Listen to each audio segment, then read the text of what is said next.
La prophétie pléiadienne 2015 à 2017, Révolution mondiale. Les Pléiadiens sont un collectif d'êtres spirituels multidimensionnels du système d'étoiles des Pléiades, et ont parlé à travers Barbara Marcignac, depuis mai 1988. Les Pléiadiens sont ici pour aider l'humanité avec le processus de transformation spirituelle. Les Pléiadiens, comme nous avons discuté plus tôt, là où les conceptions de la réalité cachée sont eux-mêmes révélées. Et plus de gens découvrent de nombreuses nouvelles vérités, des vérités qui sont très libératrices et des vérités qui sont aussi très inquiétantes et embrouillantes.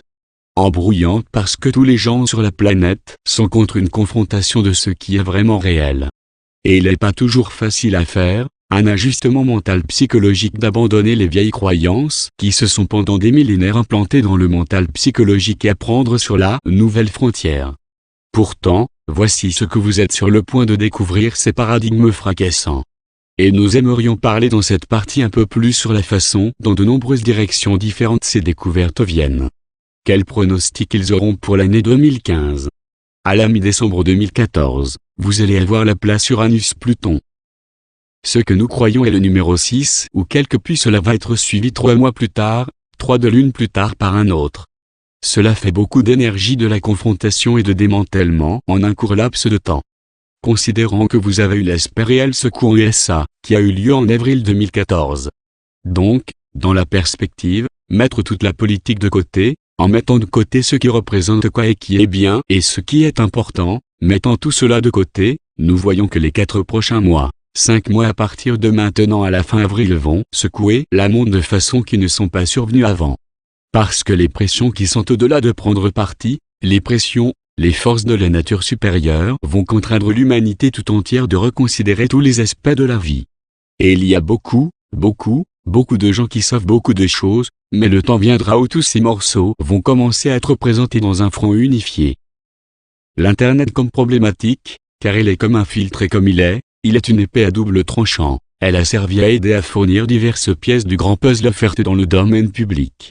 Et comme nous l'avons suggéré, il y a des gens qui ont des réalisations professionnelles et qui risquent de perdre tout cela parce qu'ils prennent position. Un stand impopulaire. Et ils disent, ceci est à quoi il ressemblait en cours, oublions ce que nous croyons, voilà ce que ça ressemble. Et il y a de plus en plus de scientifiques qui ont étudié quelques-unes des données provenant des satellites, de la rover à partir des différentes sondes et les explorateurs. Où ils ne sont pas enclins à vendre leur âme pour la rectitude politique et encore créer rapidement un consensus où les grands chercheurs, de grands groupes de chercheurs ont dit que la Terre a été colonisée, et une dame a dit, qui sont les colonisateurs? Généralement, lorsque nous parlons des colonisateurs, nous parlons de ceux qui créent l'Empire. Lorsque vous parlez de l'Empire, vous êtes sans aucun doute sur la Terre de parler des Anunnaki. Ceux qui à la Terre du ciel sont venus. Cela ne vous empêche pas qu'il y a d'autres visiteurs bien sûr, y compris nous les Pléiadiens. Nous les Pléiadiens ne sommes pas colonisateurs. On ne va pas et mettons en place une réalité à se conformer à nos désirs pour la richesse et la puissance, et le pouvoir. Nous sommes stimulateurs, nous faisons bouger les choses, nous insérons les réalités, nous sommes des éducateurs, nous sommes Pléiadiens ancêtres à la race humaine donc nous avons été en mesure de se reproduire avec vous et pour mettre à jour certaines limitations dans l'ADN humain. Mais plus important que cela, il ressort de tous les horizons de la vie des gens sont des rapports, enfin occurrences étranges, qui ont eu lieu tout au long des dernières 50, 60 ans. Certaines d'entre elles récentes, certaines d'entre elles après la Seconde Guerre mondiale 2. Certains de ces rapports comprennent observations étranges, des rencontres avec les visiteurs évidentes, si ces visiteurs étaient Anunnaki ou non est en place pour la spéculation. Beaucoup de visiteurs, qui ont été considérés comme non-humains, mais toujours apparus comme des humains, ont été considérés comme ceux qui étaient appelés les grands blonds. Cela ne signifie pas toujours qu'ils sont blancs lumineux en apparence, mais qui est une catégorie qu'ils remplissent. Teint plus clair, les cheveux plus légers, de haute taille, et ils semblent être exceptionnellement télépathiques. Capables de faire comme certains de vos animaux de pointe peuvent faire si elle est une coccinelle ou du lion. Certains animaux sont complètement et totalement conscients de leur environnement. Avez-vous déjà remarqué qu'il peut y avoir un insecte embêtant autour de vous et vous dites, je l'ai eu, je vais chercher le journal à tuer cet insecte? À peine que vous y pensez même, l'insecte décolle. Avez-vous remarqué? Et vous pouvez jouer à des jeux comme un chat essayant d'attraper un papillon, un être humain de tenter d'écraser quelques insectes, et l'insecte le sait et les insectes ensuite joueront avec vous. Absolument. Et il va plonger sur vous et alors il va disparaître, et puis vous attendrez très tranquillement avec ce journal ou un magazine enroulé ou une tapette à mouche ou une bombe à pulvérisation, puis il se faufile sur vous et il plonge et décolle de nouveau. Ayant l'amusement de l'insecte. Pourtant, vous pensez que l'insecte est d'être envahissant, pour l'insecte il semble que vous jouez avec lui. Un moyen plus efficace serait vraiment dire, insecte ne pense que je vais jouer avec toi, je ferai signer avec mes mains autour pendant un moment, mais au bout de 3 minutes juste laissez-la. L'insecte vous laissera habituellement. Donc, il y a cet aspect de l'intelligence, c'est très important à considérer. Maintenant, quand il vient à affecter votre réalité, nous parlons de vaste complexité et les différents programmes et différentes participations. Certains scientifiques de la spéculation qui est choquant, vraiment choquant eux se rendent compte que Mars était probablement très semblable à la Terre il y a longtemps. Et maintenant, il semble être dans la réalité que vous affichez avec beaucoup de désolation. Georges parlait plutôt de l'allure rouge du centre galactique. Souhaitez-vous récapituler ce que Georges vient de rappeler à tout le monde et nous allons ajouter quelque chose à cela? Georges, bon, vous savez, avec l'avènement de différents types de télescopes et radiotélescopes il y a des choses que vous pouvez voir en dehors du spectre visible. Nous avons commencé à regarder vous savez au centre galactique et il était rouge vif et il était un port infrarouge, il est la zone la plus brillante du ciel. Les Pléiadiens et les Mayas ont compris que ce centre galactique était en réalité un trou noir de plusieurs fois la taille de votre Soleil. Votre Soleil est assez grand. Et il est apparu qu'il était présent ce genre de bord à aspirer tout et quand vous avez un trou noir, il y a aussi, disons, des restes de rayonnement. Les scientifiques ont également entendu que le trou noir envoie des signaux le long de la totalité du spectre électromagnétique qui signifierait la fin lente des ondes radio tous les chemins jusqu'au haut de gamme des rayons gamma. On pourrait dire que le trou est l'envoi de ces signaux ou le trou est un trou où les signaux sont diffusés à travers. Il n'est pas tout tellement il est comment le tout est utilisé et quelle fonction il a. Maintenant, cette énergie qui peut être vue avec d'autres types de télescopes qui vont au-delà du spectre visible, qu'il ramasse un type de rayonnement. Mars apparaît trop à l'œil nu, parfois être rouge est parfois une signature de rayonnement. Deux scientifiques concluent qu'il y avait peut-être des guerres sur Mars parce qu'il y a des éléments résiduels dans des domaines spécifiques autour des planètes spécifiquement de la région de Sidonia où il apparaît que des explosions nucléaires ont eu lieu. Ceci n'est pas rare de découvrir, car il y a eu de nombreux sites sur la Terre qui ont été révélés avoir eu des détonations nucléaires moment dans le passé distant. Le problème avec la présentation dans le monde de la discussion est qu'elle réfute la version officielle. La version officielle est prise en charge dans toutes les universités autour de la planète. Par conséquent 2015, 2016 et 2017 verra la perturbation massive de l'enseignement supérieur, massivement. Cela peut être vu comment astrologiquement Georges? Georges, eh bien la planète Saturne met habituellement des pressions et rend les choses plus réelles ou plus réalistes qui va dans le signe du Sagittaire, qui n'exclut pas l'enseignement supérieur. Pléiadien, très bien il y a aussi des règles dans la religion. Donc, comme nous le pronostiquons en disant ça va frapper vraiment fort. 2014 et se tournant ici. 2015, 2016 et 2017 aura les retombées et l'intégration de ce qui est maintenant découvert et ce que les gens très braves et courageux sont prêts à dire et faire. Je ne me soucie pas si cela n'a aucun sens à aucun de vous. De mon point de vue, je l'ai établi pouvoir en physique de neurones dans quelques domaines sur mesure, la physiologie de la radio et nous avons été visités et notre système solaire a été engagé dans une guerre massive et il est probablement encore en force aujourd'hui. Ces conclusions viennent d'un point de vue purement non militaire. Une fois que l'armée commence à sortir et de révéler ces choses ou des initiés de diverses natures, il est tout va. Qu'est-ce que tout cela va faire? Briser le paradigme, oui. La religion va tomber, et il y a ceux qui savent, et ils ont donc un plan encore dans le tiroir, à sortir une nouvelle façon de voir les choses.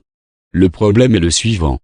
Saturne vous aide à atteindre une grande maturité et il va dans ce signe de l'image plus grande du Sagittaire. En 2017 seulement ceux qui ont des systèmes de croyances très verrouillés et leur ADN va arrêter à croire ces vieilles histoires. Le couple jusqu'à tout cela, encore une fois, nous avons mentionné qu'il existe des codages au sein de votre structure génétique et certains des occurrences sur la planète font la course à un rythme effréné afin de gâcher le code génétique. Pour vraiment, vraiment créer des méthodologies où les gens se détruisent dans une vie et ce sont à nouveau les aliments génétiquement modifiés qui sont omniprésents sur la planète. Eh bien pas tout à fait omniprésente, qu'allons-nous prendre ce retour? Dernier décompte, il est aux États-Unis qui fournit le monde avec la majorité des aliments génétiquement modifiés et ceci avec l'aide de Monsanto.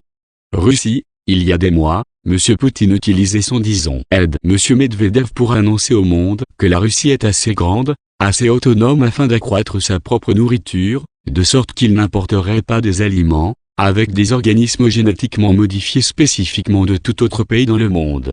L'Europe a interdit les OGM comme une question de considération.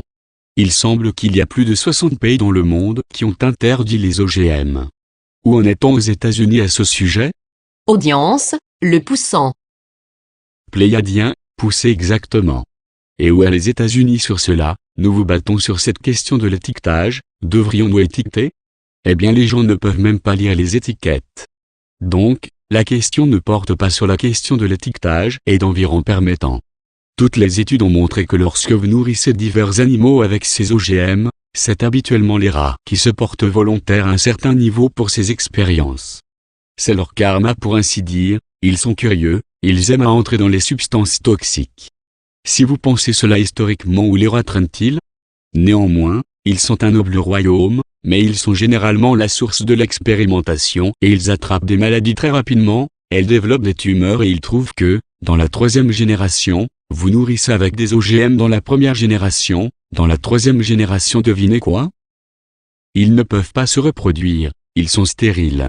Ainsi, dans un plan plus vaste c'est un suicide auto-bénévole qui effacera les générations dans un très court laps de temps. Lorsque vous êtes dans un corps d'adulte et vous commencez à manger des OGM comme beaucoup d'entre vous l'ont fait au cours de la dernière, disons 15 années ils ne se sont présentés à la fin des années 90. C'est un effet différent de ce qu'il fait sur un corps en développement. Sur un corps en développement il peut être très dramatique. Vous noterez également que dans les 15 dernières années, puisque ces OGM sont vraiment venus en ligne, vos instances de la maladie d'Alzheimer et l'autisme ont augmenté largement. Et disons que quelqu'un dans la profession médicale qui est vraiment attentif et sensible à ces extrêmes va vous dire « Nous ne savons pas quoi faire, nous ne savons pas quoi faire, nous ne pouvons pas fournir suffisamment d'aide, les concierges, les repas, là un enseignement de garder les gens propres, sains et sécuritaires, parce qu'ils ne sont pas intéressés à s'essuyer, dans la douche, ou se nourrir. » Lorsque les chiffres qui participent à cette expérience se développent et grandissent et se développent, vous arrivez à un point de basculement. Il y a ceux qui croient que vous êtes déjà à ce point en termes de basculement de celui-ci a obtenu son propre élan. Signifie un point de basculement. Avez-vous jamais joué le jeu quand vous étiez un enfant que vous essayez de construire un bonhomme de neige trop élevé et que vous ne le tenez pas, qu'est-ce qui se passe? Il tombe. Si vous essayez de construire avec du sable et au sable humide sur le dessus de l'autre et il n'est pas correctement architecturellement conçu, il tombe. Un point de basculement signifie fondamentalement trop a été empilé trop vite et la structure ou l'idéologie ne peut pas le soutenir et il tombe. Et il y aura des retombées que ça regarde. Ebola est une fausse réalité. Ils veulent que vous réclamez les vaccinations contre le virus Ebola. Les vaccinations sont simplement une autre façon pour vous d'être un sujet de l'État, d'avoir peur, à croire que seuls vos gouvernements peuvent vous sauver, que vos systèmes médicaux peuvent vous sauver. Ce sont des croyances fondamentales. Alors qu'en réalité l'initiation à une conscience plus élevée est la floraison de dérouler l'idée de la puissance de l'esprit. La puissance de toutes les capacités et les substances curatives disponibles sur Terre et comment vraiment épriser la bibliothèque vivante et pourquoi tant de forces de tant d'endroits autour de l'existence viennent visiter la Terre. Certains dans la crainte, certains dans le respect, et d'autres à l'étude, et certains de voler et de manipuler. Il a été spéculé par certains de ces penseurs d'avant-garde que la vie serait idéalement être vue partout dans le verset multiple, et pourtant si oui, pourquoi êtes-vous en quarantaine? Et est-ce que la vie est si fragile qu'il n'y a que certaines fenêtres où les facteurs environnementaux et facteurs de conscience créent des fenêtres où la vie peut être soutenue? Et puis est-il une partie du développement de la conscience pour atteindre une partie de l'évolution et de créer des substances qu'ils se détruisent avec?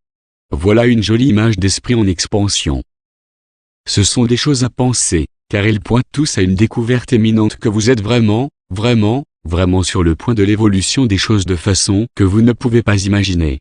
Les gens ont peur de la CME, les éjections de masse coronales ou le fracas de l'économie ou, comme nous le disions plus tôt, l'agitation raciale ou de troubles religieux.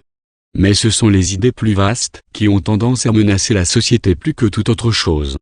Parce qu'une fois que vous sortirez de vos vieilles croyances, tout devient possible. Et comme nous l'avons dit, il y a ce potentiel de réveil viral qui se répercutera à travers les gens dans une affaire de jour qui les réveille soudainement. Il n'aurait rien à voir à faire avec le vouloir, ou de trouver à son sujet. Il serait un réveil télépathique. Ce serait un mécanisme de synchronisation qui a déclenché un processus de réflexion, un processus de réalisation. Il serait au-delà de l'esprit logique, mais si vous avez compris la logique derrière elle, on pouvait voir, disons, la science dite en elle. Ce serait une sorte de super-science. Ce serait une indication que vous sortirez du verrouillage et que vous êtes prêt à réclamer votre propre autonomie. Rappelez-vous ceci.